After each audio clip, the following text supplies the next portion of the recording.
तो हेलो मित्रों, कैसे हो आप सभी। उम्मीद करता हूँ आप सभी एकदम ठीक होगे, सभी एकदम मौज मस्त होगे। तो गाइस, स्वागत है आप सभी का the brilliant healer new life in the shadow के एपिसोड 7 में, जो कि लिटरली गाइस काफी ही ज्यादा मजेदार होने वाला है। हाँ गाइस, आपको काफी ही ज्यादा मजा आने वाला है, तो फिर एंड तक जरूरी देखना। और जो भी चैनल पर नया आया है, जिसने भी अभी तक चैनल को सब्सक्राइब नहीं कर रखा है, प्लीज चैनल को सब्सक्राइब करके बेल आइकन को ऑल पे सेट कर लीजिए, जिससे मेरे न्यू एपिसोड न्यू अपडेट्स का नोटिफिकेशन आप लोगों को पहले से पहले मिलता रहे गाइस। तो गाइस, बिना टाइम फोड़े सीधे ही बढ़ते हैं अपने एपिसोड की तरफ। एपिसोड की स्टार्टिंग में हम ज़ेनोस को देखते हैं, जो कि एक हॉट स्प्रिंग में बात वगैरह लेने आया होता है। वो अपने मन में सोच रहा होता है, वेल सच में ये तो काफी ज्यादा आरामदायक है। मैंने सोचा था मैं अपनी लाइफ को अंडरग्राउंड हीलर बनकर काफी अच्छे से गुजारूंगा, लेकिन हाल ही में हुई कुछ अनएक्सपेक्टेड इंसिडेंट्स के कारण दिमाग को तो एकदम फालूदा ही हो गया है। लेकिन चलो, खुशी है, काफी समय बाद मैं इतना रिलैक्स महसूस कर रहा हूँ। लेकिन तभी हम देखते हैं उसके बाद हाउस में कोई आ जाता है। वेल, ये कौन होता है ये भी हम लोगों को नहीं दिखाया जाता है, लेकिन तभी हमारा सीन शिफ्ट होकर हमें थोड़ी देर पहले का सीन दिखाया जाता है। यानी कि ज़ेनोस के बात हाउस में आने से पहले का सीन हमें देखने को मिलता है। कृष्णा ज़ेनोस के घर आई हुई होती है एंड ज़ेनोस को बता रही होती है, वेल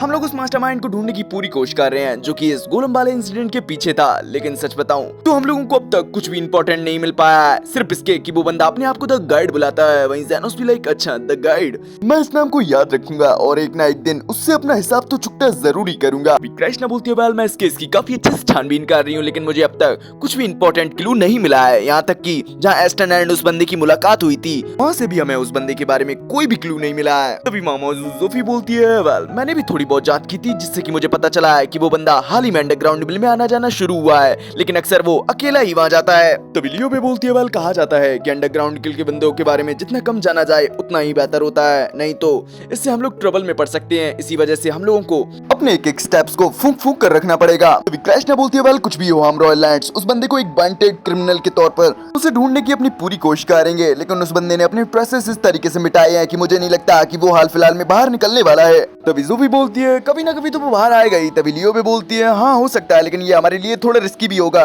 क्योंकि हो सकता है उसके अंडरग्राउंड गिल्ड के साथ काफी अच्छे रिश्ते हों। तभी ज़ेनोस बोलता है, पहले तो इन सब बातों को साइड में रखो और मुझे ये बताओ कि तुम सभी इतने अलग अलग बैठकर बातें काय को कर रहे हो, मुझे ये थोड़ा अजीब लग रहा है। तभी कृष्णा बोलती है, वेल मेरे पास कोई और ऑप्शन भी नहीं है, क्योंकि मैं एक रॉयल नाइट हूँ एंड मैं जैसी डेमी ह्यूमन के साथ बैठकर चाय वगैरह थोड़ी ना पी सकती हूँ। हम देखते हैं इस चीज को सुनकर तीनों ही डेमी ह्यूमन लीडर भड़क जाती हैं एंड बोलती हैं, तू तो ऐसे बोल रही है जैसे हम लोग तेरे साथ चाय पीने के लिए मरे जा रहे हैं। ज़ेनोस को देखते हैं, वो तो इन चीजों से काफी ज्यादा इरिटेट हो रहा होता है एंड इसी वजह से वो इन सभी लेडीज को अपने घर से बाहर भगाने लगता है। वो बोल रहा होता है, वेल मेरी बॉडी में अभी भी काफी ज्यादा थकान हो रही है, तो इसी वजह से आज मैं क्लिनिक बंद रखने का सोच रहा हूँ, तो जब तक कुछ इमरजेंसी वगैरह ना हो तब तक मैंने डिस्टर्ब बिल्कुल भी ना करना। ये बोलते हुए उन सभी को भगा देता है एंड अपने कमरे में आ जाता है। हमें देखने को मिलता है वहाँ पर लिली भी ज़ेनोस के पास आ चुकी होती है एंड ज़ेनोस से बोल रही होती है, वेल सच में उस गोलम से फाइट करने के बाद से आप काफी ज्यादा थके थके लग रहे हैं, तो मैंने एक आइडिया आया है, क्यों ना हम दोनों बाहर चलें। तभी ज़ेनोस भी लाइक, आखिर तुम कहाँ जाने का सोच रही हो। तभी वो काफी ज्यादा शर्माते हुए बोलती है, क्यों ना हम लोग हॉट स्प्रिंग में चले। लेकिन जैसे ही उसने बोला ही होता है, तभी वहाँ पर ज़ोफी आ जाती है, जो कि आते साथ ही बोलती है, मिस्टर ज़ेनोस हाल ही में मैंने आप काफी ज्यादा थके थके लगने लगे हैं, तो मैंने सोचा है क्यों ना हम हॉट स्प्रिंग में चले नहाने, जिससे आपको काफी अच्छा भी लगेगा एंड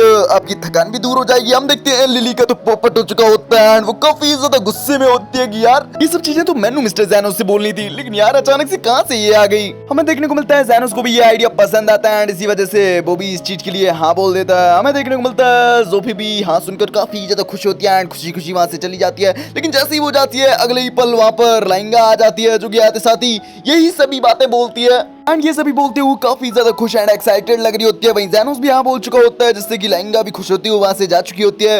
वहीं लिली तो एकदम सदमे में होती है कि यार ये क्या से क्या हो रहा है। लेकिन तभी वहां देखने को मिलता है, वहां पर लियो भी आ चुकी होती है, जिसे देखकर तो अब हमारे ज़ेनोस की भी आत्मा जी सटक ली होती है। वो काफी चिल्लाते हुए बोलता है, तुम्हें मैंने यही बोलने आई है ना कि मैंने तेरे साथ हॉट स्प्रिंग में आना चाहिए। हमें देखने को मिलता है ये चीज सुनकर तो लियो भी काफी ज्यादा शर्माने लग गया एंड बोलती है, अरे आप तो मेरे मन की बातें पढ़ लेते हैं, सच में आप मेरे बारे में कितना कुछ सोचते हैं। वेल अगर आप चाहो तो हॉट स्प्रिंग में मेरे साथ वो सब भी कर सकते हो, आप वो सब भी। वही हमारा ज़ेनोस भी एकदम हिला हुआ होता है कि यार पता नहीं काय को अब मैनू ना जाने का मन चल रहा है, नहीं तो मेरी इज्जत खतरे में पड़ सकती है। हमें देखने को मिलता है लियो भी वहां से जा चुकी होती है एंड लिली तो एकदम सदमे में होती है कि यार मैनू उठा ले रे बाबा, मैनू नहीं यार इन तीनों को उठा ले। लेकिन हद तो तब हो जाती है जब कृष्णा भी वहां पहुंच चुकी होती है, जिसे देखकर तो भाई लिटरली ज़ेनोस का गुस्सा 7वें आसमान पर हो चुका होता है एंड वो काफी कुछ सुनाता है इसको। हमें देखने को मिलता है कृष्णा भी वहां से जा चुकी होती है एंड जेनोस तो अपना सर पकड़े बैठा हुआ होता है कि यार इन लड़कियों को हो क्या गया है, आखिर ये लोग हॉट स्प्रिंग में जाने के लिए इतनी पागल काहे को हैं। तभी वो लिली से भी पूछता है, भाई लिली तुम भी कुछ बोल रही थी ना।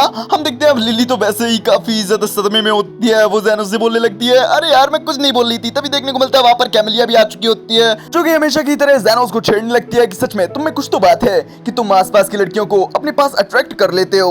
वहीं जेनोस भी लाइक, अरे यार मैंने छेड़ना बंद करेगी या नहीं। तभी कैमिलिया भी लाइक, चलो ठीक है, बस मैं काफी समय से हॉट स्प्रिंग में नहीं गई हूँ तो मैंने सोचा है मैं भी तुम्हारे साथ आऊंगी। तभी हमारा सीन शिफ्ट होकर हमें एक बात हाउस का सीन दिखाया जाता है, जहाँ सीन वहीं से स्टार्ट होता है जहाँ स्टार्टिंग में एंड हुआ था। हमें देखने को मिलता है दरवाजा खुलता है एंड वहाँ से सोफी आती है, जिसको देखकर तो भाई जेनोस भी एकदम हिला हुआ होता है कि यार सोफी तुम यहाँ क्या कर रही हो, ये मर्दों का बात हाउस है। वहीं सोफी भी लाइक हॉट स्प्रिंग में उतर चुकी होती है एंड बोल रही होती है आपको परेशान होने की कोई जरूरत नहीं, क्योंकि मैंने बाहर बोर्ड लगा दिया है कि अंदर थोड़ा काम वगैरह चल रहा है तो अंदर कोई भी नहीं आने वाला। तभी जेनोस बोलता है, वेल सोफी अब जब मैं तुम्हें देखता हूँ तुम मुझे पहले से बदली हुई लगती हो। वहीं सोफी भी लाइक, वेल आपने नोटिस कर लिया, वेल मेरा भाई एंड मेरे बाकी के लोग भी मुझसे यही कहते हैं कि अब मैं पहले से काफी ज्यादा चेंज हो चुकी हूँ, लेकिन मुझे लगता है इसका क्रेडिट मुझे आपको देना चाहिए, क्योंकि जब से आप यहाँ आए हैं तब से तीनों ही डेमी ह्यूमन ट्राइब्स की लीडर जो कि कभी एक दूसरे के साथ काम करना पसंद नहीं करती थी, अब हम लोगों को भी साथ काम करने में मजा आने लगा है एंड ये सब आपकी वजह से हुआ है मिस्टर जेनोस। हम जेनोस को देखते हैं, वो भी बोलता है, वेल ये सब तो ठीक है लेकिन क्या मैं जान सकता हूँ तुम मेरे इतने करीब काय को आती चली जा रही हो।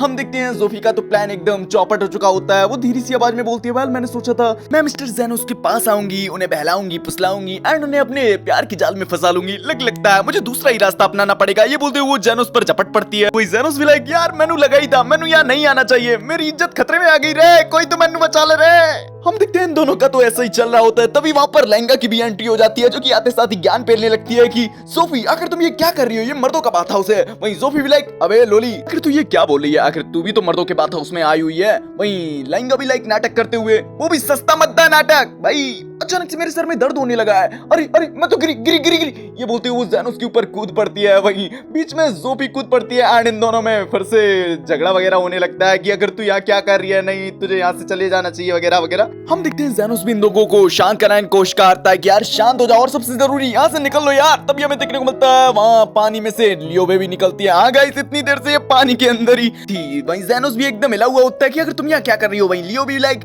ऑफ कोर्स तुम्हारा इंतजार कर रही थी कि कब मैं तुम्हारे साथ कार्यक्रम कर पाऊं, लेकिन ये दोनों कबाब में हड्डी चले आए। वैसे मेरा फिगर कैसा लग रहा है। वहीं जेनोस भी लाइक, क्लियर नहीं दिख रहा। अरे मेरा मतलब यार जाओ ना यार, मेरे काय को दिमाग की पच्ची कर रहे हो यार, आज सुबह सुबह किसका मुंह देखकर उठा था मैं। हमें देखने को मिलता है तीनों ही लीडर्स के बीच जेनोस के पीछे लड़ाई वगैरह होने लगती है कि नहीं जेनोस मेरा है नहीं मेरा है वगैरह वगैरह। लेकिन तभी वहां एंट्री कृष्णा की भी हो जाती है। वही बस इसकी ही कमी थी, जो कि आते साथ ही फिर से ज्ञान पेलने लगती है, यार ये तुम लोग ये क्या कर रहे हो, ये मर्दों का बात हाउस है। हमें देखने को मिलता है तीनों ही लीडर्स भी बोलने लगती है, देखो बोल भी कौन रहा है, जो कि खुद मर्दों के बात हाउस में आ चुकी है। हमें देखने को मिलता है इस चीज से कृष्णा भी थोड़ी मैरिज हो जाती है। वो बोलती है, अरे ये बात सच नहीं है, वो दरअसल मैं तो रास्ता भटक गई थी, मुझे लगा ये औरतों का बात हाउस है। हमें देखने को मिलता है अब इन चारों के ही दरमियान काफी तगड़े तरीके से फाइट वगैरह होने लगती है कि भाई जेनोस मेरा है नहीं मेरा है। वहीं जेनोस की भी एकदम सटक चुकी होती है कि आता माजी सटक ली अंटी वंटी शंटी, तुम लोग अभी यहाँ से वापस जाओ। एंड ये चीज वो काफी ज्यादा गुस्से में एंड चिल्लाकर बोलता है, जिसकी आवाज तो लेडीज बात हाउस तक भी आ जाती है, जहाँ ह्यूमन भी आई हुई होती है एंड वो भी बोल रही होती है, वेल किसकी आवाज थी, मैं उम्मीद करती हूँ कोई मेरी ट्रिप को बर्बाद ना कर दे। तभी देखने को मिलता है जेंट्स बात हाउस से वो चारों ही लेडीज बाहर निकलती हैं, जो कि एक दूसरे पर चिल्ला रही होती है कि यार तुम्हारी वजह से मिस्टर जेनोस नाराज हुए। वहीं दूसरी भी लाइक, नहीं तेरी वजह से नहीं, तीसरी भी लाइक, नहीं तेरी वजह से नहीं, चौथी भी लाइक, नहीं तुम तीनों की वजह से। हमें देखने को मिलता है ये चारों ही ह्यूमन के सामने निकली हुई होती हैं, जिससे कि ह्यूमन को तो थोड़ा अजीब ही लग रहा होता है एंड थोड़ा गलत ही सोच लेती है कहीं ये चारों लेस्बियन वगैरह तो नहीं। हमें देखने को मिलता है इस चीज को जोफी भी नोटिस कर लेती है कि भाई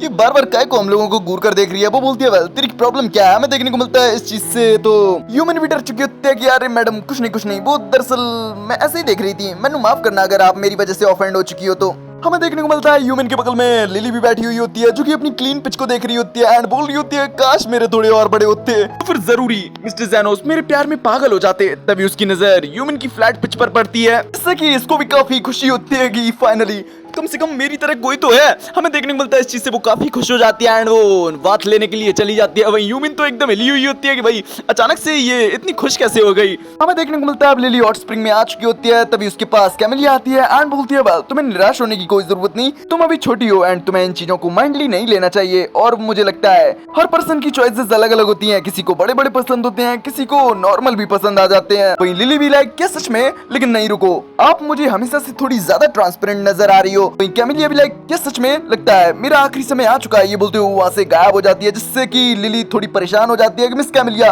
आखिर आप कहाँ हैं? मिस कैमेलिया प्लीज ऐसे मत जाइए। हमें देखने को मिलता है तभी अगले ही पल कैमेलिया वापस आ जाती है, जिसको देखकर तो लिली भी एकदम डर जाती है कि भाई प्लीज मिस कैमेलिया मैनू ऐसे मत डराओ। वहीं कैमेलिया लाइक मैं तो बस मजाक कर रही थी। हमें देखने को मिलता है इन सभी चीजों को यूमिन भी देख रही होती है, अपने मन में सोच रही होती है क्या एक गोस्ट, आखिर एक गोस्ट यहाँ क्या कर रही है? ये बोलते हुए अपनी हीलिंग एबिलिटी का यूज कर देती है कैमेलिया पर। वहीं कैमेलिया भी लाइक वेल यहाँ पर तो एक और मेहमान है, लेकिन तुम्हारी एबिलिटी इतनी भी नहीं है कि तुम मुझे हार्म पहुंचा सको। ये बोलते हुए वो ज़ैनोस के केबिन में चली जाती है, जहाँ ज़ैनोस की चिल्लाने की आवाज आती है। कैमेलिया आखिर तू यहाँ क्या कर रही है यार? अब तू मैनू परेशान करने के लिए चली आई और अचानक से आने का ये क्या मतलब है यार? मेरे तो गोटे ही मुंह में आ गए थे यार। वही हम ह्यूमन को देखते हैं, वो बोल रही होती है वेल मेरी एबिलिटी किसी काम नहीं आई, जरूर मैं काफी ज्यादा थक गई हूँ, इसी वजह से मुझे अजीब अजीब सी चीजें दिखाई देने लगी हैं। हमें अगले सीन में दिखाया जाता है ये सभी अपने अपने रूम्स में आ चुके होते हैं, दबाकर खाना वगैरह पेल रहे होते हैं। वही कृष्णा तो हमेशा की तरह अलग बैठ कर खा रही होती है एंड अपना मुंह बना रही होती है। वहीं ज़ैनोस भी बोल रहा होता है वेल कृष्णा इस तरीके से मुंह बनाने से बढ़िया है तुम लोग हमारे साथ आकर खाना खा सकती हो। वहीं कृष्णा भी लाइक वेल मैंने अपने कामों से छुट्टी इसीलिए ली थी कि मैं तुम लोगों के साथ मजे वगैरह कर पाऊं, लेकिन मैं एक रॉयल नाइट भी हूं, मैं फैसला नहीं ले पा रही कि मुझे तुम लोगों के साथ खाना खाना चाहिए या नहीं। वहीं ज़ैनोस भी लाइक तुम्हारी मर्जी, तुम जैसा चाहो वैसा कर सकती हो। वैसे लिली आखिर कैमेलिया कहाँ है? वहीं लिली भी लाइक दरअसल मिस कैमेलिया ने बोला कि वो काफी ज्यादा थक गई हैं, इसी वजह से मैं उनका खाना उनके कमरे में दे आई। हमें देखने को मिलता है इन लोगों का खाना पानी हो चुका होता है एंड सभी लोग अपने अपने कमरे में सोने के लिए जा चुके होते हैं। वहीं ज़ैनोस भी कैमेलिया के पास आया होता है, वो बोल रहा होता है वेल सच में आज का दिन तो काफी ज्यादा थका देने वाला था। वहीं कैमेलिया भी लाइक थका देने वाला था या आज तुम्हें मजा आया? वहीं ज़ैनोस भी लाइक वेल सच बोलूं तो हाँ स्टार्टिंग में मैंने मजा ही आया था, लेकिन खाने के दौरान इन लोगों ने कुछ ज्यादा ही दबा कर पी ली एंड हंगामा मचाने लगे, जिनको हैंडल करने में यार सच में मेरी भी फट की चौसट हो गई थी यार। तभी कैमेलिया बोलती है वेल तुम कुछ भी कहो, मुझे पता है तुम्हें आज काफी ज्यादा मजा आया है और मजा आना भी चाहिए, क्योंकि जिंदगी के अच्छे पलों को हम लोगों को काफी अच्छे से जीना चाहिए। और वैसे भी मुझे लगता है तुम्हारी जिंदगी का एक नया पड़ाव शुरू होने वाला है। वहीं ज़ैनोस भी लाइक यार मेरी जिंदगी के घोड़े लगाना बंद करो यार। वहीं कैमेलिया भी लाइक देखो सच बताऊं तो एक भूतनी का अंदाजा अक्सर सही होता है। वहीं ज़ैनोस भी लाइक चलो इन सभी बातों को साइड में रखो, मुझे ये बताओ कि आखिर तुम यहाँ आई कैसे? तुम्हें तो धूप से काफी ज्यादा प्रॉब्लम होती है ना? वहीं कैमेलिया बता दी उसकी वजह से। ये बोलते हुए एक स्टाफ की तरफ इशारा कर रही होती है, वो बोल रही होती है वेल मेरी सोल इससे जुड़ी हुई है एंड मैंने अपने आप को इसके अंदर डालकर लिली को पकड़ा दिया था, जिससे कि लिली मैनू यहाँ ले आई। ज़ैनोस उस स्टाफ को देखकर बोलता है वेल ये तो काफी ज्यादा पुराना लगता है, लेकिन फिर भी बात वहीं चली आती है,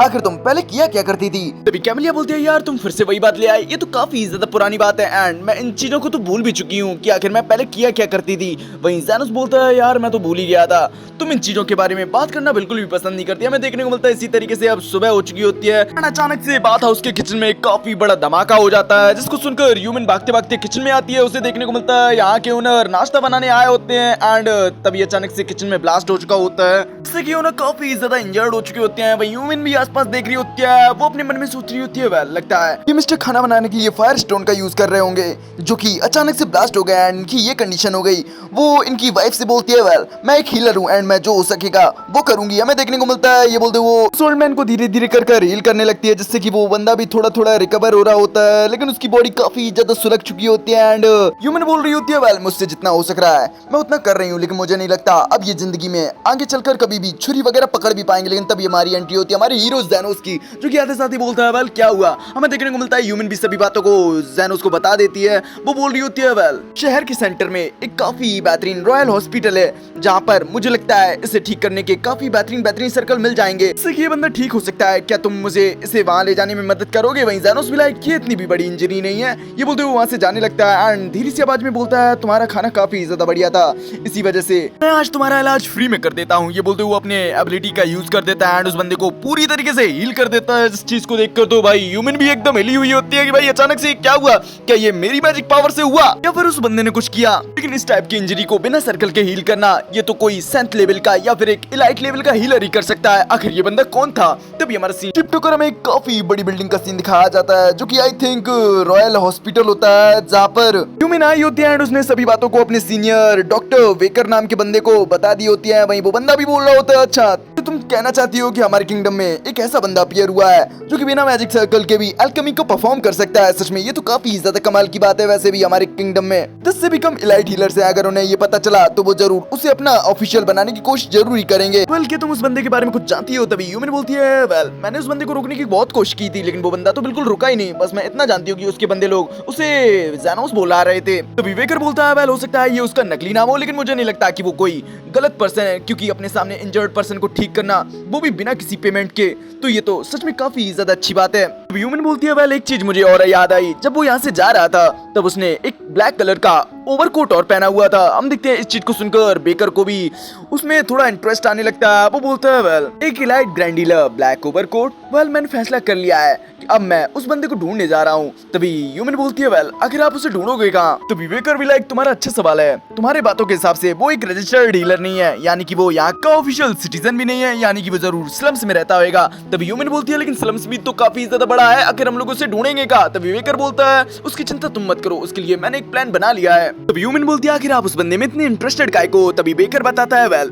मैं बस उस इलाइट हीलर से मिलना चाहता हूँ, एक दूसरे इलाइट हीलर के रूप में, यानी कि गाइस ये बंदा भी एक इलाइट हीलर ही है। तभी हमारा सीन शिफ्ट होकर हमें ज़ैनोस के घर का सीन दिखाया जाता है, जहाँ भागते भागते ज़ोंडे आया होता है, अपने साथ एक बंदे को लाया होता है, जिसको देखकर तो आप लोग समझ ही गए होंगे ये वही इलाइट हीलर है। हमें देखने को मिलता है, ज़ैनोस पूछता है, आखिर इसको क्या हुआ, क्या ये बीमार वगैरह है। तभी ज़ोंडे बोलता है, वेल मुझे नहीं पता, ये स्लम्स में घूम रहा था एंड अचानक से काफी ज्यादा ब्लड वॉमिट करने लगता है एंड अचानक से बेहोश हो जाता है एंड इसी वजह से मैं इसे आपके पास ले आया क्योंकि मुझे ये काफी ज्यादा सीरियस केस लगा। तभी ज़ैनोस भी लाइक तुमने अच्छा किया, चलो अब इसे लिटा दो। हम देखते हैं ज़ोंडे भी ऐसा ही करता है, वहीं ज़ैनोस भी अपनी स्किल्स का यूज करते हुए इसकी बीमारी को चेक करने की कोशिश करने लगता है। लेकिन जैसे ही वो ऐसा कर रहा होता है वो एकदम हैरान हो जाता है। वो बोल रहा होता है, वेल ये क्या हुआ, ये तो रेड लंग्स है। हम देखते हैं लिली भी इसके बारे में पूछती है, लेकिन ज़ैनोस तो लिली एंड ज़ोंडे दोनों को ही दूर रहने के लिए बोलता है। वो बता रहा होता है, वेल कुछ टाइम पहले काफी बड़ी महामारी थी जिसने की काफी सारे लोगों को ठिकाने लगा दिया था, और अगर सच बताऊं तो ये केस भी एकदम उसी की तरह है। लेकिन रेड लंग्स वाली बीमारी तो काफी समय पहले खत्म हो चुकी थी, लेकिन अचानक से ये कैसे आ सकती है। हो सकता है ये उसी की सिम्टम्स की तरह कोई और बीमारी हो। हमें देखने को मिलता है इन सब चीजों को बेकर भी सुन रहा होता है एंड वो भी उठकर बैठ चुका होता है। वो ज़ैनोस से बोल रहा होता है, सच में तुम्हारी एनालिसिस स्किल तो एकदम कमाल की है। वेल मैं हूँ रॉयल हॉस्पिटल का एक इलाइट हीलर एर्नाडो वेकर एंड तुमसे मिलकर खुशी हुई अंडरग्राउंड हीलर। वही ज़ैनोस भी लाइक, क्या तुम्हारा कहने का मतलब है तुम एक इलाइट हीलर हो। वहीं बेकर भी लाइक, हाँ तुम ऐसा कह सकते हो, लेकिन मैं अपने आप को कुछ ज्यादा नहीं कहूंगा क्योंकि मैं हीलिंग एबिलिटी में इतना भी अच्छा नहीं हूँ। ज़ैनोस बोलता है, वेल अब इन सभी चीजों को साइड में रखते हैं, वो तुम्हारी बीमारी, क्या तुम्हारी बीमारी वास्तव में रेड लंग्स है? मुझे तो वो थोड़ी सी अलग लगती है। तभी हमें देखने को मिलता है वहाँ पर ह्यूमन भी आ चुकी होती है, जो कि बेकर को देखकर काफी ज्यादा भड़कने लगती है कि भाई इसको जानबूझकर बीमार करना, तुम जानते भी हो कितना बड़ा पागलपन है, फिर बाद में तुम मुझे अपना पीछा करने के लिए बोलते हो। तभी बेकर बोलता है, वेल अगर हम लोग ऐसा नहीं करते तो हम लोग इस जगह को कभी भी न ढूंढ पाते, क्योंकि यहाँ के लोग इतने भी ज्यादा फ्रेंडली नहीं है लेकिन इतने बुरे भी नहीं है कि एक इंजर्ड पर्सन को हॉस्पिटल तक ले ना जाए। बोलते हो खुद ही एक एंटीडोट को निकालते हुए पी जाता है। हम देखते हैं सभी लोग उसे ऐसा करते हुए देख रहे होते हैं एंड ये बोल रहा होता है, वेल मैंने अपने आप को एक रेड लंग्स जैसे सिम्टम्स वाली बीमारी लगा ली थी, जो कि नॉर्मल वे में देखा जाए तो अपने आप ही ठीक हो जाएगी, लेकिन मैंने अब एंटीडोट भी ले लिया है जो कि अब और भी जल्दी ठीक हो जाएगी। ज़ैनोस भी लाएगा, अगर तुमने इतनी कमाल की दवाई कहाँ से ढूंढी। तभी बेकर बोलता है, वेल मैंने ये खुद बनाई है क्योंकि रेड लंग्स जैसी महामारी के वक्त मुझे इसकी काफी ज्यादा जरूरत हो रही थी एंड तभी मैंने इसको इन्वेंट कर डाला था। इस चीज को सुनकर तो ज़ैनोस भी एकदम हिल जाता है कि क्या रेड लंग्स का इलाज तुमने, यानी कि तुम। वो आगे कुछ बोल पाता उससे पहले ह्यूमन बोल पड़ती है, हाँ तुम एकदम सही समझ रहे हो, रेड लंग्स एंड 1000 डे की कफ एंड रेड पॉइजन जैसी काफी सारी बीमारियां हैं जिनका इलाज मिस्टर वेकर ने ढूंढा है एंड उनके इन्हीं सभी कारनामों के चक्कर में उन्हें एक इलाइट हीलर का भी खिताब मिला हुआ है। वहीं बेकर भी लाइक, अरे यार ये कोई बड़ी बात नहीं है। जब मैंने सुना कि यहाँ पर एक इलाइट हीलर अपीयर हुआ है, वो भी ब्लैक लॉन्ग कोट पहनता है, तो मुझे एक जानने पहचानने वाले की याद आ गई, लेकिन मैं गलत था। वेल मैं क्या जान सकता हूँ, क्या वो ब्लैक कोट तुम्हारा है? वहीं ज़ैनोस भी लाइक हाँ तुम कह सकते हो, लेकिन ये मेरी मास्टर का है। वहीं वेकर भी लाइक क्या मुझे तुम उनका नाम बता सकते हो? वहीं ज़ैनोस भी लाइक मुझे माफ करना, पर उन्होंने कभी मुझे अपना नाम बताया ही नहीं। इस चीज को सुनकर वेकर बोलता है अच्छा ऐसी बात है। तभी वो ह्यूमन से बोलता है वेल ह्यूमन मैंने फैसला किया है क्यों ना इसे उस केस में शामिल कर लिया जाए। तभी ह्यूमन भी लाइक क्या आपको सच में यकीन है? तभी ज़ैनोस बोलता है आखिर आप किस केस की बात कर रहे हो?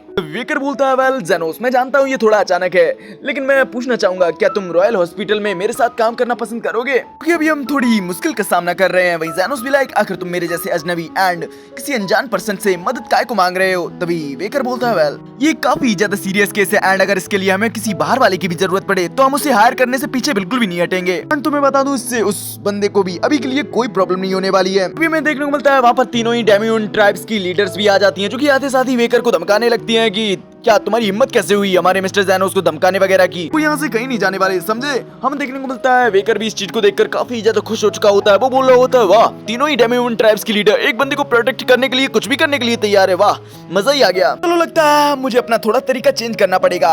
अब चलो क्यों ना एक ऑफिशियल तरीके से डील की जाए। वहीं ज़ैनोस भी इस चीज के लिए तैयार होता है। हमें देखने को मिलता है ज़ोफी ज़ैनोस को रोकने की भी कोशिश करती है। वहीं ज़ैनोस बोलता है तुम्हें परेशान होने की कोई जरूरत नहीं। अब जब इनको पता चल चुका है कि मैं एक अंडरग्राउंड डीलर हूँ वो भी बिना लाइसेंस के, तो मुझे इनके सपोर्ट की जरूरत है। एंड मुझे अब भी याद है कि सेंट्रल हॉस्पिटल ने कैसे रेड लंग्स की बीमारी के बाद स्लम्स में काफी सारे एंटीडोट्स को फ्री में बंटवाया था, जिससे कि काफी सारी उन लोगों ने जान बचाई थी। ह्यूमन भी बोल रही होती है हाँ ये बात तो तुमने सही कही। मिस्टर वेकर ने सिर्फ अपने ही दम पर उन्होंने काफी सारी चीजें सुनी एंड अपने ही दम पर उन्होंने एंटीडोट्स को फ्री में बंटवाया, साथ ही साथ उन्होंने इसके लिए फंड भी दिया। वही ज़ैनोस भी लाइक हाँ ये बात तो मैं मानता हूँ कि मिस्टर वेकर एक काफी ज्यादा अच्छे पर्सन है और साथ ही साथ ये तो मेरे मास्टर को भी जानते हैं। वहीं मिस्टर वेकर भी लाइक हाँ अगर तुम मेरे साथ रॉयल हॉस्पिटल में आने के लिए राजी हो तो मैं तुम्हें समय समय पर उनके बारे में जानकारी भी दिया करूंगा, तो क्या ख्याल है तुम्हारा? वही ज़ैनोस भी लाइक वेल तुम्हारा प्रस्ताव तो काफी ज्यादा अच्छा है, लेकिन मैं अपनी लाइफ को एक अंडरग्राउंड हीलर की तरह ही जीना चाहता हूँ। वहीं वेकर भी लाइक मैं तुम्हारी इस बातचीत को समझता हूँ, लेकिन इस मामले के खत्म होने के बाद मैं तुम्हारी इस चीज में मदद भी करूंगा,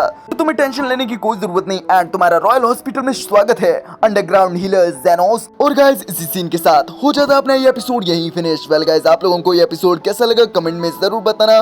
पसंद आया एक प्यारा सा लाइक कर देना। चैनल पर नए हो अभी तक सब्सक्राइब नहीं किया तो भाई चैनल को सब्सक्राइब करके बेल आइकन को ऑल पे सेट कर लेना, जिससे मेरे न्यू एपिसोड न्यू अपडेट्स का नोटिफिकेशन पहले से पहले मिलता रहे आप लोगों को। तो गाइस अब तुम्हारा भाई मिलेगा तुम लोगों से नेक्स्ट एपिसोड में, तब तक के लिए बाय बाय, ख्याल रखिए अपना।